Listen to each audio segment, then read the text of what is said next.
पहलगाम के आतंकी हमले की तपिश अभी शांत नहीं हुई कि मोदी सरकार ने विपक्ष से एक अहम राजनीतिक औजार छीनने का दांव चल दिया। अपने जन्म से ही सपा और बसपा का नारा है, जिसकी जितनी भागीदारी उसकी उतनी हिस्सेदारी। कांग्रेस से ये मुद्दा हथियाने की रणनीति और लोकसभा चुनाव के परिणामों से भाजपा में भी अंदर खाने जातीय जनगणना कराने की मांग उठ ही रही थी। केंद्र सरकार के एकाएक लिए जातीय जनगणना कराने के फैसले का लिटमस टेस्ट भी बिहार चुनाव में हो जाएगा। केंद्र सरकार ने देश में जाति जनगणना कराने का फैसला लिया। इसके बाद से बिहार के राजनीतिक गलियारों में पक्ष और विपक्ष के नेता अपना अपना पक्ष रख रहे हैं। इस बीच नेता प्रतिपक्ष तेजस्वी यादव ने मोदी कैबिनेट के फैसले पर खुशी जाहिर की और पटाखे फोड़कर कार्यकर्ताओं को मिठाई खिलाकर मुंह मीठा कराया। नेता प्रतिपक्ष तेजस्वी यादव ने कहा कि साल 2018, 2019 और 2023 में बिहार विधानसभा में जातिगत जनगणना को लेकर प्रस्ताव पारित हुआ था। इसके बाद हमने पीएम मोदी से भी मुलाकात की थी और उनके सुझाव भी दिया था। इसके बाद हमने सीएम नीतीश कुमार को 72 घंटे का अल्टीमेटम दिया था और कहा था कि अगर इतने घंटे में काम नहीं हुआ तो आंदोलन करेंगे, लेकिन 24 घंटे में ही हमारी बात मान ली गई और बिहार में जातिगत सर्वे कराया गया। प्रस्ताव जो है प्रधानमंत्री जी उसमें भी मना कर दिए। तभी मेरा दूसरा प्रस्ताव था, अगर नहीं कराना है तो राज्य सरकार अपने बलबूते कराएगी। तो आप देखिएगा 10 मई 2020 को हमने एनडीए की बिहार में सरकार को 72 घंटे का अल्टीमेटम दिया था। उस समय आप लोगों को याद होगा 72 घंटे का जो है हमने अल्टीमेटम दिया था कि भाई जब केंद्र सरकार ने मना कर दिया तो राज्य सरकार क्यों देरी कर रही है। तो 24 घंटे के अंदर ही हमको जो है बुला लिया गया और हम सीएम से भी उस समय मिले। ये बिजनेस स्टैंडर्ड का जो है आर्टिकल है और 11 मई 2022 का Tejashwi Yadav meets Bihar CM Nitish says caste base census assured. इसके बाद हम लोगों ने जो है 11 मई को मुख्यमंत्री से मुलाकात की, क्योंकि 24 घंटे में हमको बुला लिया गया जब हम 48 घंटे का अल्टीमेटम दिए थे। तो और 1 जून 2022 को जो है सर्वदलीय बैठक बिहार में पहली बार हुई। तो सारा प्रयास, चाहे राज्य सरकार ने जाति आधारित गणना कराई हो, क्योंकि राज्य सरकार कॉन्स्टिट्यूशन में राज्य सरकार सेंसस नहीं करा सकती, इसलिए हम लोगों ने सर्वे कराया।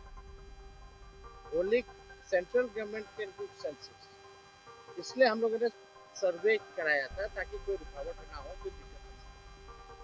और आप सबको पता है 2 अक्टूबर जब हम लोग उप मुख्यमंत्री थे, महागठबंधन की सरकार 17 महीने की थी, तो 2 अक्टूबर 2023 यानी गांधी जयंती पर हम लोगों ने जातीय जनगणना का जो सर्वे का जो आंकड़े थे, जो रिपोर्ट था, वो प्रकाशित किया।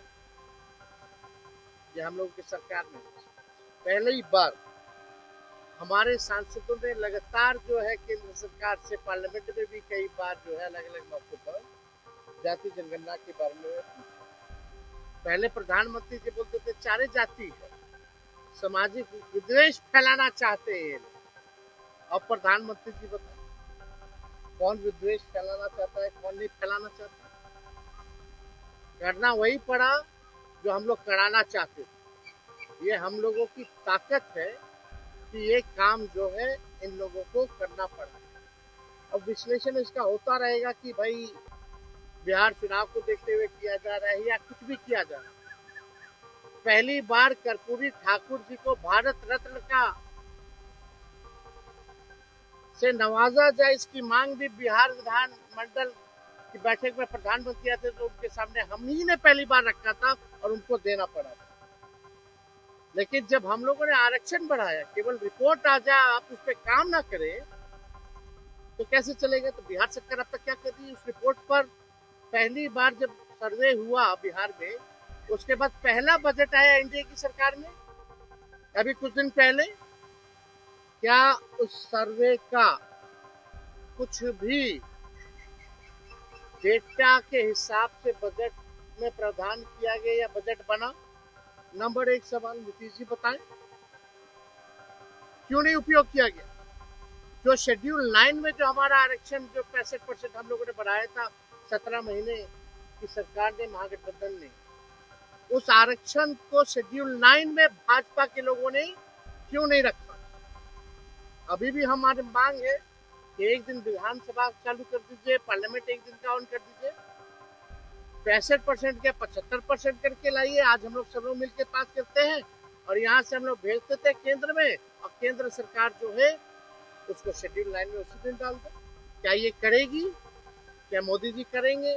तेजस्वी यादव ने प्रधानमंत्री मोदी पर तंज कसते हुए कहा कि पहले पीएम कहते थे कि ये लोग सामाजिक विद्वेष फैलाना चाहते हैं, लेकिन अब बताएं कि क्या हुआ जो घोषणा करनी पड़ी।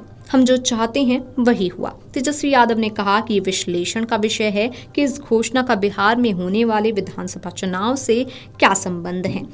हमारे एजेंडे पर ही बीजेपी और एनडीए चल रही है। ये बात अब साफ हो गई है कि जनता भी सब देख रही है। Video desk amarujala.com। अगर आप ये वीडियो YouTube पर देख रहे हैं तो हमारे चैनल को सब्सक्राइब कर बेल आइकन दबाएं, और Facebook पर देख रहे हैं तो हमारे पेज को लाइक करें। 8 मिलियन प्लस सब्सक्राइबर, आपके इस भरोसे के लिए बहुत धन्यवाद।